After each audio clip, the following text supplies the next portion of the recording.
नमस्कार, मैं हूं सत्यपाल और आप देख रहे हैं CWB हिंदी न्यूज। शक संवत 1947 विक्रम संवत 2082 आज वैशाख मास के कृष्ण पक्ष की प्रतिपदा तिथि और दिन सोमवार है। तदनुसार अंग्रेजी तारीख 28 अप्रैल सन 2025 प्रतिपदा तिथि सोमवार रात 9:11 तक रहेगी। सबसे पहले आज की सुर्खियां। जींद जिले के 11 गांव के लिए बड़ी खबर, सरकार ने जुलाना तहसील में किया शिफ्ट। हरियाणा में ई क्षति पोर्टल खुला, 50,000 रुपये प्रति एकड़ मुआवजे पर मंथन। अगले हफ्ते हरियाणा CET रजिस्ट्रेशन पोर्टल खुलने की संभावना, मई के अंत तक होगी परीक्षा। दिल्ली NCR के लिए IRCTC लाया Ayodhya tour package, Vande Bharat train के जरिए करे रामलला के दर्शन। NCR में इस टोल प्लाजा पर 1 मई से कैश भुगतान हो जाएगा बंद, फटाफट रिचार्ज करवा लें फास्टैग। पाकिस्तानियों का हरियाणा छोड़ने का आखिरी दिन, पुलिस CID रेड शुरू करेगी। हिंदू संगठन का ऐलान, लोगों की जानकारी देने वालों को मिलेगा इनाम। कुमारी शैलजा बोली 873 करोड़ रुपए का गेहूं भुगतान अटका, हरियाणा के किसान परेशान, 72 घंटे का वादा टूटा, मंडियों में गेहूं के लगे ढेर। NCERT ने मुगल दिल्ली सल्तनत के टॉपिक हटाए, 7वीं क्लास की किताबों का सिलेबस बदला, महाकुंभ और 4 धाम के चैप्टर जोड़े। और भारत नहीं छोड़ा तो पाकिस्तानियों को 3 साल की जेल, 3 लाख रुपए जुर्माना भी लगेगा। 537 पाकिस्तानी लौटे, मेडिकल वीजा वालों के लिए 29 अप्रैल डेडलाइन। और अब खबरें विस्तार से। राजधानी दिल्ली NCR वालों के लिए मौसम के लिहाज से एक अच्छी खबर सामने आ रही है। बीते काफी दिनों से राजधानी के लोग भीषण गर्मी का सामना कर रहे हैं। लोगों को चिलचिलाती धूप में अपने कामों के लिए घर से बाहर निकलना पड़ रहा है। अब राजधानी दिल्ली समेत NCR के इलाकों में मौसम बदलने वाला है, इससे हीटवेव में भी राहत मिलेगी। विभाग द्वारा दी गई जानकारी के अनुसार दिल्ली NCR में बीते 24 घंटे के दौरान कई इलाकों में हल्की बरसात और 30 किलोमीटर प्रति घंटे की रफ्तार से धूल भरी हवाएं भी चली है। राजधानी दिल्ली NCR एरिया में आज से लेकर 2 मई तक बादलों की आवाजाही लगी रहेगी। इस दौरान अधिकतम तापमान 40 डिग्री सेल्सियस तक पहुंच जाएगा, जबकि वर्तमान में यह 42 डिग्री सेल्सियस रिकॉर्ड किया गया। दिल्ली से सटे नोएडा, गाजियाबाद और गुरुग्राम में तापमान 39 डिग्री से लेकर 41 डिग्री सेल्सियस रिकॉर्ड किया जा रहा है। आने वाले समय में इनमें बड़ा परिवर्तन देखने को मिल सकता है। मौसम विभाग का कहना है कि वर्तमान में 10 से 20 किलोमीटर प्रति घंटे की रफ्तार से हल्की हवाएं भी चलती रहेंगी।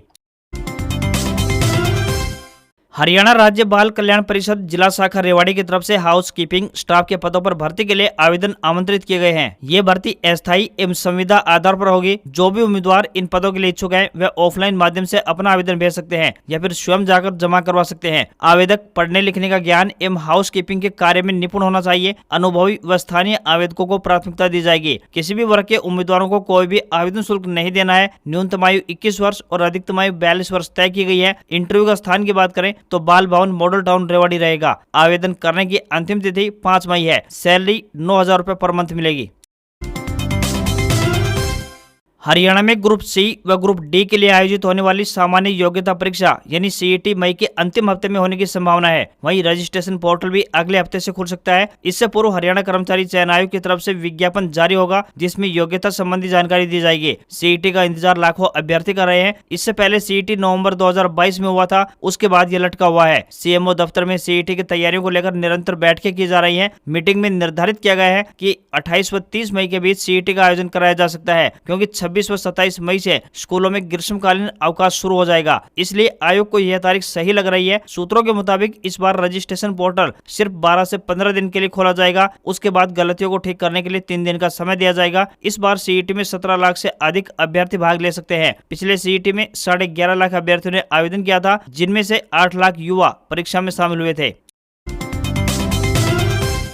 खेतों में आग लगने से राख हुई गेहूं की फसल का मुआवजा देने के लिए सरकार ने कवायद तेज कर दी है। 312 किसानों की अब तक कुल मिलाकर 814 एकड़ फसल जलकर राख हुई है। हालांकि अभी तक यह तय नहीं हुआ है कि किसानों को प्रति एकड़ कितना मुआवजा दिया जाए। पिछले दिन हुई बैठक में 50,000 रुपए प्रति एकड़ देने का सुझाव रखा गया है। हरियाणा सरकार इस सुझाव पर मंथन कर रही है। हालांकि जली फसलों को पूरा आकलन करने के बाद ही सरकार इस पर अंतिम मुहर लगाएगी। खराबे की फसल पर 15,000 रुपए प्रति एकड़ मुआवजा दिया जाता है। उधर जिन जिलों में गेहूं की फसल जली है, वहां के किसानों के लिए सरकार ने क्षतिपूर्ति पोर्टल खोल दिया है। सिरसा, कुरुक्षेत्र, फतेहाबाद, चरखी दादरी, यमुनानगर, कैथल और रोहतक उपायुक्त को पत्र लिखकर कहा गया है कि वे किसानों से अपने फसल नुकसान के दावों को क्षतिपूर्ति पोर्टल पर अपलोड करने को कहें, ताकि सरकार उन्हें राहत देने पर जल्द से जल्द फैसला ले सके। नुकसान के दावे 1 मई तक पोर्टल पर अपलोड करने होंगे।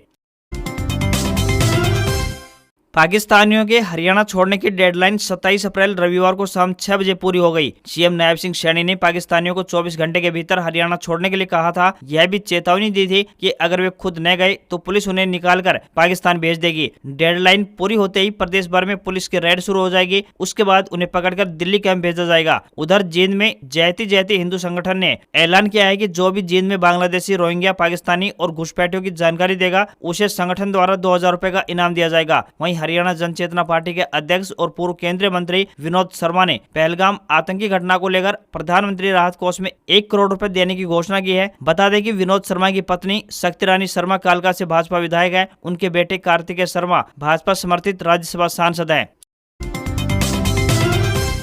हरियाणा के जींद जिले के लोगों के लिए एक जरूरी खबर सामने आ रही है। जींद जिला प्रशासन ने 13 गांवों को नई तहसील में जोड़ दिया है। प्रशासन ने इन गांवों का जमीनी रिकॉर्ड नई तहसील में भेज दिया है। इनमें 11 गांवों को जींद तहसील से हटाकर जुलाना तहसील में जोड़ दिया गया है, तो वहीं 2 गांव बड़नपुर और सुंदरपुरा को उचाना से हटाकर वापस नरवाना तहसील से जोड़ दिया गया है। बड़नपुर और सुंदरपुरा दोनों गाँवों ने इस मुद्दे को लेकर लोकसभा चुनाव के बहिष्कार करने का फैसला तक लिया था। अब इन गाँव के लोगों को जमीन से जुड़ी हुई जानकारी नई तहसील नरवाना में मुहैया होगी। इससे इन दोनों गाँव के लोगों को काफी राहत मिलेगी। वहीं जींद तहसील से हटकर जुलाना तहसील से जिन 11 गांवों को जोड़ा गया है उनमें बराड़खेड़ा, किनाना, सामलो खुर्द, खेमाखेड़ी, सामलो कला, रामकली, पड़ाना, डिगाना, भैरोखेड़ा, ललितखेड़ा और निडाना गांव शामिल है।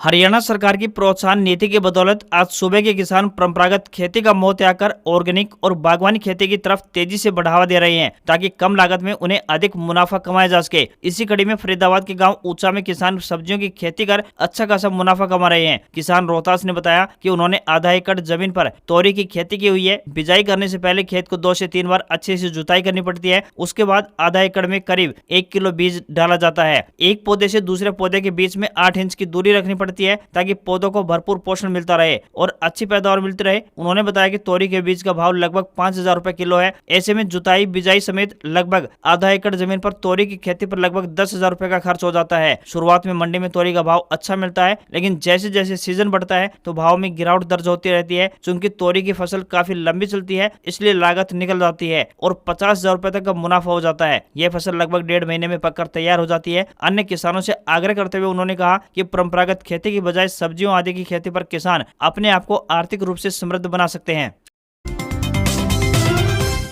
हरियाणा के किसानों को गेहूं की फसल का भुगतान नहीं मिलने से बड़ी परेशानी का सामना करना पड़ रहा है। ये कहना है सिरसा की सांसद कुमारी सैलजा का। उन्होंने कहा कि किसानों को अपने पसीने की कमाई के लिए कई हफ्ते इंतजार करना पड़ रहा है। सरकार ने 72 घंटे में भुगतान का वादा किया था, पर 873 करोड़ की राशि अब तक भी अटकी हुई है। अनाज मंडियों में उठान की व्यवस्था चरमरा चुकी है। गेहूं के ढेर मंडियों में खराब हो रहे हैं। भाजपा सरकार मूक दर्शक बनी बैठी है। ट्रांसपोर्ट, श्रमिक और प्रबंधन हर मोर्चे पर भारी अव्यवस्था व्याप्त है। गेहूं की फसल का भुगतान न मिलने से किसान परेशान है। कुमारी सैलजा ने कहा कि गेहूं खरीद को लेकर जो भी वायदे किए थे वो धरे के धरे रह गए हैं, जबकि खरीद का आधा समय निकल चुका है। सरकार ने किसानों को उनकी उपज का भुगतान 72 घंटों के भीतर करने का वादा किया था, लेकिन कई किसानों को राशि नहीं मिली है।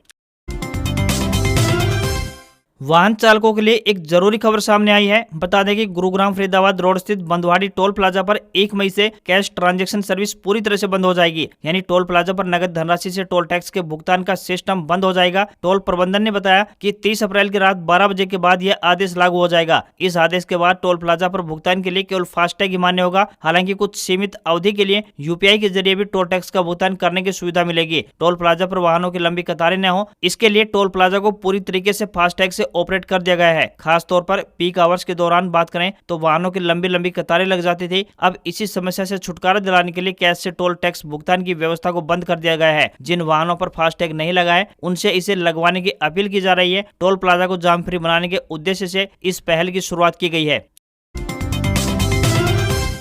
राष्ट्रीय राजधानी दिल्ली के बुजुर्गों के लिए एक अच्छी अपडेट सामने आ रही है। आयुष्मान भारत प्रधानमंत्री जन आरोग्य योजना यानी PMJAY के तहत दिल्ली में 70 साल या फिर उससे ज्यादा उम्र के बुजुर्गों को 28 अप्रैल यानी आज से आयुष्मान व्यय वंदना कार्ड जारी किए जाएंगे, ताकि बुजुर्गों को मुफ्त इलाज की सुविधा मिल सके। इस योजना के तहत दिल्ली में 70 साल या फिर उससे ज्यादा उम्र के बुजुर्गों को 10 लाख रुपए तक मुफ्त इलाज की सुविधा का लाभ मिलेगा। इसमें 5 लाख रुपए का इलाज आयुष्मान भारत PMJAY के तहत और 5 लाख रुपए का अतिरिक्त स्वास्थ्य बीमा दिल्ली सरकार उपलब्ध करवाएगी। दिल्ली सरकार ने बताया कि हर वर्ग के बुजुर्ग को इस कार्ड का लाभ मिलेगा ताकि आयुष्मान भारत PMJAY से रजिस्टर्ड निःशुल्क अस्पतालों से 70 साल या फिर उससे ज्यादा उम्र के बुजुर्गों को बीमार होने पर मुफ्त इलाज की सुविधा मिल सके। बुजुर्गों को इस कार्ड पर अस्थमा, ब्लड प्रेशर, किडनी की परेशानी, हृदय रोग, आंखों में मोतियाबिंद इत्यादि बीमारियों के इलाज की सुविधा मिलेगी। मोतियाबिंद से पीड़ित बुजुर्ग अपना निःशुल्क यानी फ्री में सर्जरी भी आसानी से करा सकेंगे।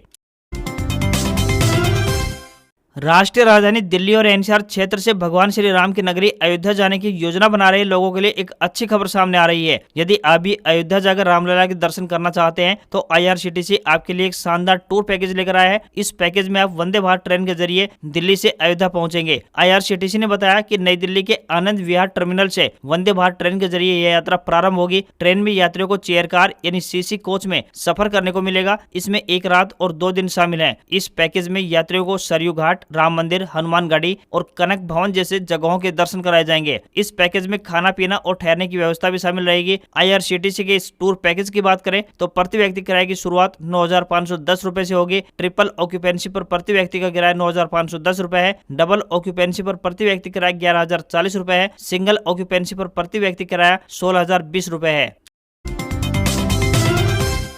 महेंद्रगढ़ में बांग्लादेशी 3 परिवारों के 14 लोगों को पुलिस पकड़कर थाना में लेकर आई, जिनके आधार कार्ड चेक किया तो वे नकली पश्चिम बंगाल के निकले। पुलिस कार्रवाई कर रही है। प्रदेश सरकार के आदेश के बाद गुप्तचर विभाग और पुलिस प्रशासन अलर्ट मोड पर है। गुप्तचर विभाग और पुलिस जगह जगह छापेमारी कर रोहिंग्या की तलाश कर रही है। इसी के तहत जिला महेंद्रगढ़ के गाँव आकोदा में स्थित ईट भट्टा पर पुलिस और गुप्तचर विभाग की संयुक्त टीम ने छापेमारी कर अवैध रूप से रह रहे 14 बांग्लादेशी पकड़े हैं। पुलिस इन नागरिकों के खिलाफ मामला दर्ज कर कार्रवाई शुरू कर रही है। पहलगाम में हुए आतंकी हमले के बाद प्रदेश सरकार हाई अलर्ट मोड पर है। सरकार ने सुरक्षा की दृष्टि से प्रदेश के सभी पुलिस अधीक्षक को अवैध रूप से रह रहे रोहिंग्या की तलाश के आदेश जारी किए हैं। सरकार के आदेश के बाद गुप्तचर विभाग से नारनौल की टीम ने जिला के ईट भट्टा औद्योगिक इकाई व होटल आदि चेक कर रहे हैं। हरियाणा के महेंद्रगढ़ में नंबरदारों ने अपनी मांगों को लेकर स्थानीय विधायक कंवर सिंह यादव से मिले और मुख्यमंत्री के नाम का ज्ञापन उनको सौंपा। उन्होंने कहा कि प्रदेश के मुख्यमंत्री नायब सिंह सैनी ने जिस प्रकार चुनाव से पहले पूरे हरियाणा के नंबरदारों को आश्वासन दिया था कि उनकी मांगों को जल्द से जल्द पूरा किया जाएगा, उस वादे को अब वे निभाएं। प्रदेश में पूर्ण बहुमत की सरकार के वे अब मुखिया हैं, इसलिए अपने किए गए वादे के अनुसार नंबरदारों की समस्याओं को प्राथमिकता के आधार पर हल करें। नंबरदार एसोसिएशन के जिला प्रधान नंबरदार राजकुमार ने कहा कि नंबरदार हमेशा से ही समाज में नागरिकों और सरकार के बीच की कड़ी रहे हैं। वक्त के तकाजे के अनुसार मानदेय भत्ता बढ़ाया जाए। नागरिकों तक सेवा पहुंचाने के लिए नए और सरबराह नंबरदारों की नियुक्ति के लिए भी तत्काल प्रभाव से कदम उठाए जाएं।